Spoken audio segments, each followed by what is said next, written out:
I knew the exact moment the company was doomed. It wasn't when the stock dipped, and it wasn't when they replaced the breakroom coffee with some organic sludge that tasted like distilled disappointment. It was the moment Jared walked in. Jared was the new CTO, a 28-year-old venture capital experiment wrapped in a fitted vest and smelling like sandalwood and unearned confidence. He walked into the conference room like he was Moses parting the Red Sea, except the Red Sea was just a bunch of tired, middle-aged engineers praying for severance packages. I was sitting in the corner, nursing a styrofoam cup of lukewarm bean water, watching him survey the room.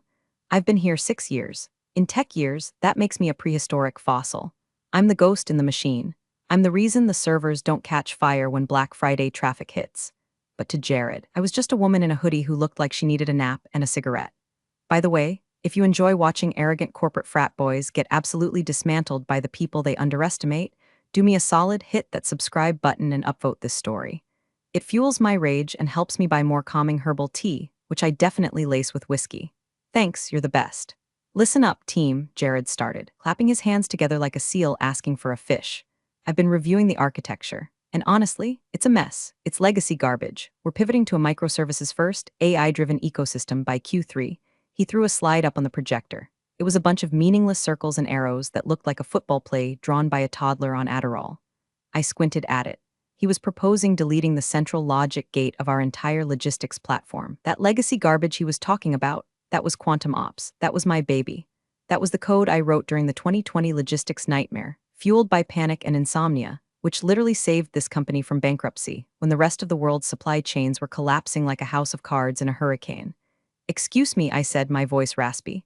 I hadn't spoken in a meeting in 3 months. Heads turned. That garbage handles 90% of our vendor compliance.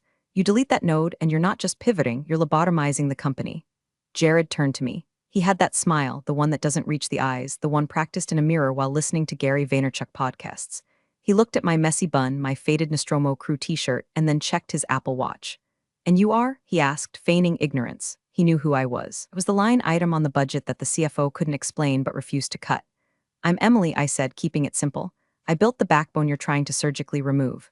Jared chuckled. It was a wet, condescending sound. Right, Emily, look, sweetheart, I appreciate what you did in the old days, but we're not running a history museum here, we're building the future. And frankly, your monolithic code is holding us hostage. We need agility, we need velocity. You don't need whatever this patchwork is. Sweetheart, the word hung in the air like a fart in an elevator. The other engineers looked down at their laptops, terrified. They knew I wasn't just the architect. They knew I wasn't even technically an employee. But Jared? Jared was too busy admiring his own reflection in the glass whiteboard to do his due diligence. See, back in 2018, when this company was nothing but a chaotic startup with 3 lawsuits and a dream, they couldn't afford me. I was a mercenary developer with a rate that made CFOs weep. So, my lawyer, a shark named Heavy Metal Dave who operates out of a strip mall next to a vape shop, came up with a different arrangement. I didn't sign an employment contract. I signed a licensing agreement. I incorporated my own LLC, Ironclad Logic, and I licensed the Quantum Ops platform to them. Think of it like Adobe or Microsoft. You don't buy the software, you buy the right to use it. And like any landlord renting out a penthouse to a bunch of rowdy college kids, I kept a key. Jared didn't know that. Jared saw a middle-aged woman with dark circles under her eyes and assumed I was a legacy hire, some diversity quota from a bygone era. He thought he was firing a rusted cog. Didn't realize he was trying to evict the landlord while still living in the house. Okay, Jared, I said, leaning back in my chair, the plastic creaking under the weight of my exhaustion. You're the boss. Agility, velocity, got it. Glad we're on the same page, he smirked, turning his back to me to point at his nonsense diagram again. We're going to start sunsetting the old modules effective immediately. HR will be doing some restructuring to align with the new vision. Restructuring, corporate speak for firing the people who actually know how the lights work. I didn't argue. I didn't throw my coffee at him, even though the urge was strong enough to make my hand twitch. I just sat there, watching him pontificate about synergies and bandwidth. My heart wasn't even racing. That's the scary part. When you've been in the trenches this long, you don't panic when the rookie pulls the pin on the grenade. You just check your watch and calculate the blast radius. I looked at the date on my phone. My licensing contract renewed automatically every quarter unless contested. The next payment was due in 4 days. Paragraph 4 of my contract was very specific about what happens if the licensee attempts to modify, reverse engineer, or disparage the integrity of the provided software. And Paragraph 6 was the nuclear option. Jared wrapped up the meeting with a "let's crush it" team and stormed out, likely to go drink a kale smoothie and high-five himself in the mirror. I stayed seated for a moment, finishing my cold coffee. One of the junior devs, a kid named Mike who had trained to not delete production databases, looked over at me with wide eyes. Emily, he whispered. Are you okay? He's going to cut you. I crushed the styrofoam cup in my hand and tossed it into the recycling bin with a perfect arc. Don't worry about me, Mike, I said, standing up and smoothing out my hoodie. Just do me a favor. If you see me walking out with a box later this week, don't help me carry it. Just go back to your desk and make sure your resume is up to date. I walked back to my cubicle, well, my leased workspace technically, and logged into my private admin console. Not the company one, the one hosted on a private server in a basement in Estonia that I pay $50 a month for. Jared wanted a revolution, he was about to get a revelation. The freeze-out started subtle, like black mold in a bathroom wall. First, it was the calendar invites. The weekly architecture sync dropped off my Outlook. Then, the strategy alignment meeting. I was sitting in my cubicle, listening to the muffled sounds of laughter coming from the glass-walled conference room 10 feet away. Jared was in there, holding court. Through the glass, I saw him pointing at a whiteboard that I used to own. He was erasing my diagrams, complex, functional flowcharts of data logic, and replacing them with buzzwords like holistic synergy and cloud-native mindset. It's funny how fast you become invisible. 6 years of 80-hour weeks, 6 years of waking up at 3 a.m. to patch a server leak so the CEO could buy his third boat, and suddenly I was a ghost. People I'd had lunch with for years started avoiding eye contact in the hallway. They smelled death on me. In corporate America, getting fired is contagious. If you stand too close to the victim, management might decide you're part of the disease. Then came the new guy. Jared introduced him on Tuesday. Team, meet Tyler. He's our new product evangelist. He's going to be spearheading the transition to the new stack. Tyler looked like he was 12. He was wearing pristine white sneakers that had never touched a dirty server room floor. He came over to my desk, holding a matcha latte, looking like a puppy who just peed on the rug but thinks he's a good boy. Hey, Emily, right? Tyler said, beaming. Jared told me you're the legacy historian. I'd love to pick your brain about the old code before we deprecate it. Historian, deprecate. I swiveled my chair around slowly. Tyler, do you know what a load balancer is? He blinked. Well, yeah, concept-wise. We use AWS for that, right? It's all serverless now. Right, I said, turning back to my screens. Serverless, because the cloud is just magic sky pixie dust, not actual hardware running in a warehouse in Virginia that melts if you don't optimize your queries.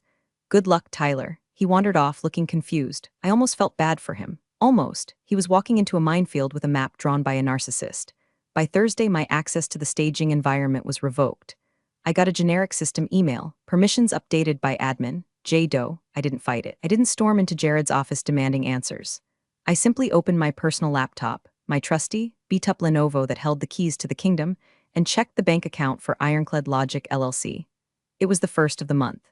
The quarterly licensing fee for the Quantum Ops Core platform was due at midnight. Usually, the old CFO, a guy named Marcus who actually understood how contracts worked, had it on autopay. But Marcus had been restructured last month, too. I refreshed the page, no pending transaction.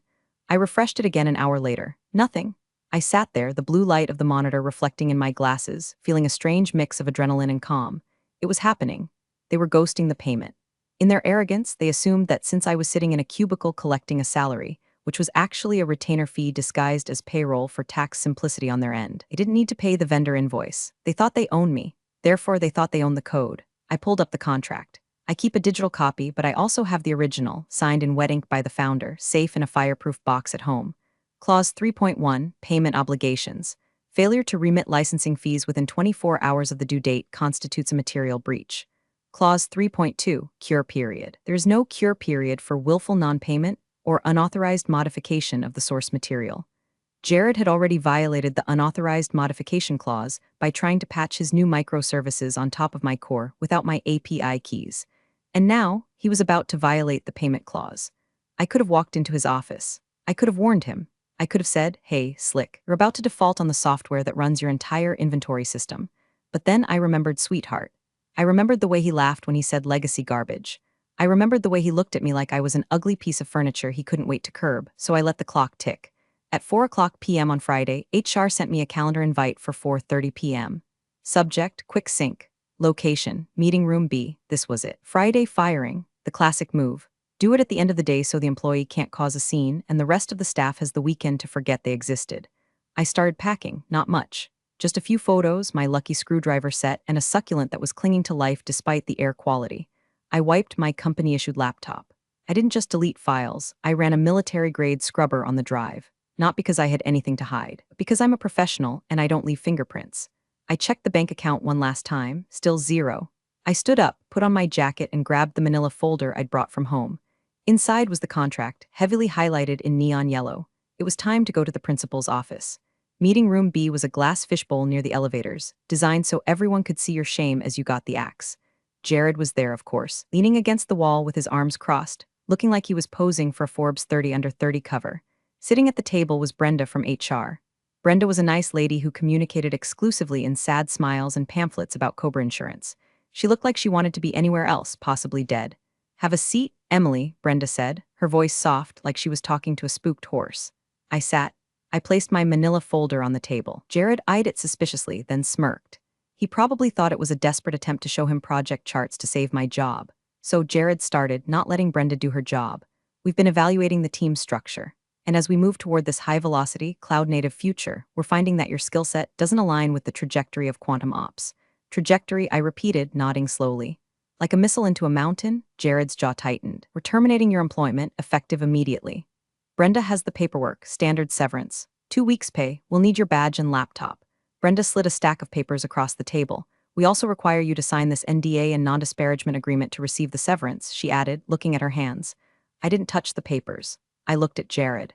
"Just to be clear," I said, my voice steady, sounding deeper than usual in the small room. "We're terminating our professional relationship. Completely."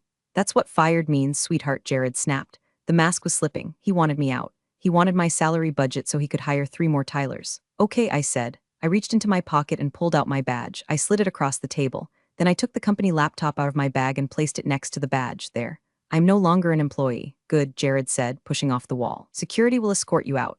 "Wait," I said. I placed my hand on the manila folder. "We're done with the employment part. Now we need to discuss the vendor relationship." Jared frowned. "What are you talking about?" I opened the folder. Inside was the licensing agreement for the Quantum Ops Core platform, signed in 2018, renewed automatically every quarter. I spun it around so they could read it. "I don't work for you, Jared. I never really did. My company, Ironclad Logic, licenses the technology that runs your procurement, your logistics, and your vendor payments. I was just part of the package, on-site support included in the premium tier." Jared laughed. He actually laughed. He picked up the contract, glanced at the cover page, and tossed it back down. This is some old paperwork from the startup days. We own everything you wrote while you were here. Intellectual property assignment. It's standard. We own the code." "Actually," I said, tapping paragraph 4. "Read it. All code, architecture, and algorithms remain the sole property of the licensor, Ironclad Logic. The licensee, Quantum Ops Inc., is granted a non-exclusive, revocable right to use the software, contingent upon timely payment and adherence to usage guidelines." I watched his eyes scan the paragraph. I saw the moment the words hit his retinas, but his brain refused to process them. It was too absurd for him. In his world, developers were cogs, companies owned everything. "This is bullshit," he spat. "You were on payroll, that voids this." "Check with legal," I said. "I was on a retainer. Taxed as a 1,099 contractor for the first 2 years, then moved to a W-2 structure for administrative convenience per a specific addendum signed by the founder. But the IP rights, those never transferred. Ironclad Logic still holds the copyright registration." I stood up. "Here's the situation, Jared. You just fired the on-site support. That's fine. I was tired of the coffee anyway, but you also missed the quarterly licensing payment. That's a breach. I'm not paying you a dime," Jared hissed, his face turning a shade of red that clashed with his vest. "Get out before I call the cops." "Okay," I said. I walked to the door. I paused and looked back at Brenda, whose mouth was hanging open. "Brenda, you might want to print out hard copies of the payroll data. Just a friendly tip." I looked at Jared one last time. "Clause 6, Jared, look it up. Unauthorized use of the software following a breach of contract will result in immediate suspension of service. You have 72 hours to cure the breach. But since you just fired the only person who knows how to keep the engine running, I'd say you have less than that. Get out." Yelled, I walked out. I didn't look back. I walked past my old desk, past Tyler, who was aggressively typing nothing, past the break room. I walked out into the parking lot, the air thick and humid. I lit a cigarette, my first in 6 months, and inhaled deeply. It tasted like freedom. I got in my truck, a beat-up Ford F-150 that I trusted more than any human being, and tossed the manila folder on the passenger seat. Thought they fired an employee. They just evicted their landlord, and they didn't even have a spare key. I drove straight to the liquor store. Not the nice one with the wine-tasting station, but the one with bulletproof glass and a cashier named Sal who doesn't judge when you buy a handle of whiskey at 4:45 p.m. on a Friday. I bought a bottle of Old Crow. It tastes like gasoline and bad decisions, which felt appropriate for the occasion. Back at my apartment, one bedroom that smelled like Nag Champa and soldering iron, I set up my command center. I wasn't going to hack them. I didn't need to. Hacking is illegal. What I was doing was strictly administrative enforcement of a binding contract. I opened my laptop and logged into the ironclad Logic remote admin panel. It communicated with the Quantum Ops servers via a heartbeat signal. Every hour, their server pinged mine. Am I still allowed to exist? And for 6 years. My server replied, yes, carry on. I poured a glass of whiskey, no ice. I took a sip and shuddered. It burned the lingering taste of corporate betrayal right out of my throat. On my screen, the status lights were all green. Inventory module active. Vendor API active. Payroll gateway active. I navigated to the license status tab. Current status, grace period. Grace period ends T-minus 48 hours. Jared had called my bluff. He thought the contract was a prop. He thought I was just a bitter old woman waving paper around. He didn't understand that the code I wrote was paranoid. I wrote it that way because I knew people like him existed. The software verified its license against the blockchain. It was immutable. I changed the setting from grace period to strict enforcement. Then I queued up a command, revoke license key 001. I didn't hit enter yet. I wanted to give them the weekend. Let them enjoy their mimosas. Let Jared brag to his brunch friends about how he trimmed the fat at the office. The system was designed to do a hard check at 8 a.m. Monday morning when the transaction volume spiked.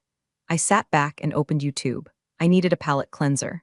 I put on a compilation of Danny DeVito eating garbage in It's Always Sunny in Philadelphia. There's something soothing about watching a man who has fully embraced the chaos of existence.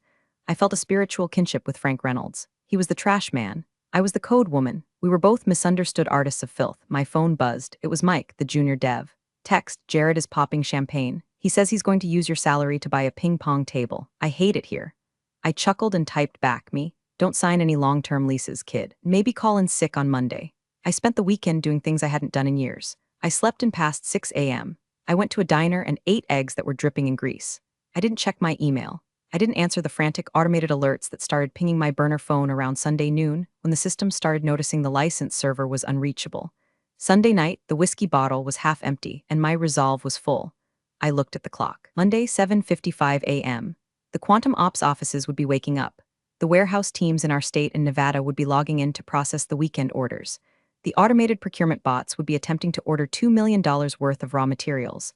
I hovered my mouse over the revoke button. This wasn't revenge. Revenge is emotional. Revenge is keying a car. This was business. This was a landlord changing the locks on a tenant who trashed the place and refused to pay rent.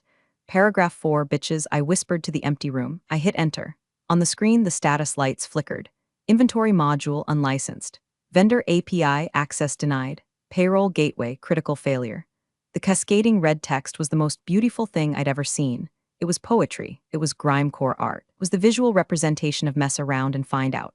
I took a sip of whiskey. It went down smooth this time. The silence on my phone didn't last long. At 8:03 a.m., the first text came in. It wasn't from Jared. It was from the automated PagerDuty bot, which I had forgotten to unsubscribe from. Alert, Sev1, critical outage, main database unresponsive. Error code, 402 payment required. Error 402. HTTP status code reserved for future use, but one I had repurposed specifically for this moment. It literally means payment required. I wondered if anyone in that building was smart enough to Google it. At 8:15 a.m., my phone rang. Unknown number. I let it go to voicemail. Then again. I imagined the scene. The warehouse floor in Nevada grinding to a halt because the scanners couldn't authenticate the inventory. Trucks lining up at the loading docks, drivers screaming because the digital manifests were blank. The customer service lines lighting up like a Christmas tree as thousands of orders failed to process. At 8:30 a.m., Mike texted me. Mike, OMG, everything is down, everything. The dashboard just says, please contact administrator. Jared is screaming at the servers. He literally kicked a rack. I smiled, eating a piece of cold toast, kicking the hardware. Universal sign of a man who has no idea how software works. At 9:00 a.m., the phone rang again. This time, the caller ID said Quantum Ops HQ. I picked up. I put it on speaker and set it on the table while I watered my succulent. Hello, I answered, my voice groggy, feigning sleep. Emily, this is Jared. His voice was an octave higher than usual. It sounded tight, like he was being strangled by his own vest. Who? Jared, the CTO. Look, have a situation. The system is down, all of it. We think it's a logic bomb. Did you leave something running? I don't work there anymore, Jared, I said, spraying the plant. I returned my laptop. I have no access. Don't give me that, he shouted. I could hear panic in the background, phones ringing, people yelling, the error message. It says license invalid. What did you do? Oh, I said, acting dawning realization. The license. Yeah, I told you about that on Friday. Did you pay the invoice? The invoice? I told you we're not paying that. It's extortion. It's a contract, Jared. And since you didn't pay and since you fired the on-site admin, the software has reverted to its default state. which is off. Turn it back on, he demanded. Right now, or I will sue you into the ground. I will ruin you. Jared, I said, my voice dropping to that cold, steel tone I used when training interns. We're currently using unauthorized intellectual property. My lawyer is drafting a cease and desist as we speak. If you attempt to bypass the lock, that's a violation of the DMCA. That's a federal crime. Do you look good in orange jumpsuits? It might clash with your vest. There was silence. Then a muffled voice in the background. It sounded like the legal counsel. I heard the words, she's right, and liability. Just fix it, Jared pleaded, his bluster evaporating. We're losing $10,000 a minute. That sounds like a you problem, I said. I'm unemployed. I have a lot of free time, but I don't do charity work for companies that fire me. What do you want? I want you to put the CEO on the phone, I said. He's in a board meeting. Then drag him out. Because in about 10 minutes, the vendor auto-pay system is going to try to wire payments to your suppliers, and since the encryption keys are locked, it's going to fail. Your supply chain will officially be dead by lunch. Hold on, he gasped. I heard the phone fumbling. I heard running footsteps. I took another sip of coffee. I wasn't just twisting the knife. I was showing them the anatomy of the wound. They thought technology was magic. They thought it just happened. They forgot that people built it, people with mortgages and pride and contracts. A new voice came on the line, deep, booming, but currently shaking. It was Richard, the CEO, man who had bought his third boat while I was patching the 2020 holes. Emily, Richard said. What the hell is going on? Morning, Richard, I said pleasantly. I believe your CTO evicted your landlord, and now you're locked out of the house. Richard tried to play the we're a family card immediately. It's the last refuge of a scoundrel with a falling stock price. Emily, look, emotions are high, Richard said, his voice dripping with fake empathy. Jared made a mistake. He's young, he didn't understand the nuances of your arrangement, but we can fix this. Just turn the servers back on, come in, and we'll discuss a raise, a big one. I was sitting on my porch now, feet up on the railing, watching my neighbor, old man Jenkins, wrestle with his lawnmower. He was winning, unlike Richard. I don't want a raise, Richard, I said, and I don't want my job back. That bridge didn't just burn, it evaporated. Then what? What is this blackmail? It's a vendor dispute, I corrected. You are currently in possession of proprietary software that you haven't paid for. Since you terminated the support contract, I am exercising my right to terminate the license. You have two options. I paused. I let the silence stretch until it became uncomfortable. Option A, I continued. You migrate to a new system. Jared seems to think he can build a cloud-native AI ecosystem, or whatever buzzword salad he spit out. Go ahead, build it. It took me 6 years to build Quantum Ops. Maybe he can do it in 6 hours. Good luck. We can't do that, Richard snapped. We're dead in the water without your platform. Option B, I said, you purchase a one-time perpetual license for the source code. Meaning you buy Ironclad Logic's IP. You own it, I walk away. You get the keys, the documentation, everything, you never see me again. Fine, Richard said instantly. Fine, we'll buy it. How much? 50,000. 100, I laughed. It was a dry, raspy sound that startled a squirrel on the lawn. Richard, you're losing 10 grand a minute. You processed $300 million through my code last year. 100 grand buys you a consultancy firm's PowerPoint presentation, not the engine of your company. How much, Emily? 2.6 million, I said. That's insane. Richard roared. That's extortion? That's the valuation, I said calmly. I did the math. It's exactly 1% of the revenue my code saved you during the pandemic. Plus a nuisance fee for having to listen to Jared call me sweetheart. I won't pay it, okay. Good luck with the migration. Oh, and Richard? The Data Vault export protocol initiates in 1 hour. If the license isn't renewed or transferred, the system automatically purges customer data to comply with privacy laws. You know, GDPR and all that. You wouldn't want to keep user data on an unlicensed system. That would be illegal. You rigged it to delete the data? I programmed it to be compliant, I lied. Well, mostly lied. It was a privacy feature, but weaponized. I need time, Richard said, sounding defeated. You have 59 minutes, I said. I'll send the DocuSign to your personal email. I assume corporate email is down since the authentication server runs on? Well, you know, I hung up. I watched old man Jenkins finally get his mower started. It roared to life, spewing blue smoke. Yeah, get it, Jenkins, I muttered, raising my coffee mug. My phone buzzed again. It wasn't Richard. It was a LinkedIn notification. Jared Tech Guru has viewed your profile. I bet he did. I bet he was looking at my skills section, realizing that legacy architecture meant the only thing holding up the ceiling. I went inside and opened my laptop. I drafted the invoice. Ironclad Logic LLC. Service, transfer of IP rights and emergency system restoration. Amount, $2,600,000 and 0 cents. Note, payment required via wire transfer immediately upon signature. I sent it. Then I sat and waited. The power of being the one who built the maze is that you're the only one who knows where the exit is. They were trapped in the dark, and I was selling flashlights for premium. The next 45 minutes were a blur of texts from Mike. He was live blogging the apocalypse from the server room. Mike, 10:15 a.m. Bro, it's bad. Legal is screaming at Jared. They found the contract. The general counsel literally asked Jared if he can read. Mike, 10:22 a.m. Richard is red in the face. He's talking about calling the FBI. Legal told him that since it's a contract dispute and we stopped paying, FBI would just laugh. We literally breached first. Mike, 10:35 a.m., Jared is crying, actual tears. He's blaming the vendor. He said you sabotaged us. Richard threw a stapler at the wall. I watched the clock. 10:45 a.m. 15 minutes until the compliance purge, which was actually just a script that archived the data to cold storage, but they didn't need to know it was recoverable. My phone rang. It was legal. A woman named Sharon. I liked Sharon. She was sharp, but a polite one. Emily, Sharon said. Her voice was flat, professional. The voice of someone cleaning up a toddler's mess. We've reviewed the documentation. Hi, Sharon. Did you catch paragraph 4? I did, and paragraph 6. And the addendum regarding IP assignment. It's ironclad. Pun intended. I have a good lawyer. I see that. Look, Richard is ready to sign. We need an assurance that the system comes back online immediately. No delays. The second the wire hits my account, I push a patch that updates the license key to perpetual. The red lights turn green, business as usual. Jared can even keep his job if you haven't thrown him out the window yet. Jared is being handled, Sharon said. Sending the wire now. I refreshed my bank app. It's a strange feeling. Watching your net worth go from enough for rent and tacos to enough to disappear in a single second. Pending transaction. Plus $2,600,000 and 0 cents. Source, Quantum Ops Inc. It's there, I said, my heart skipping a beat for the first time all weekend. Unlock it, Emily. Pleasure doing business with you, Sharon. I hung up. I tabbed over to my terminal. Command, update license status perpetual. Command, cancel purge sequence. I hit. 2 minutes later, Mike texted. Mike, we are green. Systems are booting. The dashboard works. People are cheering. It's like the end of Apollo 13 in here. I didn't cheer. I felt a sudden, crushing exhaustion. The adrenaline dump. It was over. I had won. I had humiliated the tech bro culture that tried to erase me. I had secured my retirement. But I also knew I was done. I could never work in this town again. Word spreads. I was the developer who held a company hostage. They wouldn't tell the story about how they didn't pay me. They'd tell the story about how I was dangerous. I was fine with that. I looked at the bottle of Old Crow. I deserved an upgrade. I went to the kitchen and poured the rest of the cheap whiskey down the sink. I grabbed my keys. I was going to the good liquor store, the one with the cheese samples. But before I left, I sent one last email to Jared. Subject, transition handoff. Body, the keys are under the mat. Try not to burn the house down. P.S. The legacy garbage just cost you $2.6 million. Might want to respect the code next time, sweetheart. 2 weeks later, I was sitting in a waiting room, not the doctor's office, the lobby of Apex Logistics.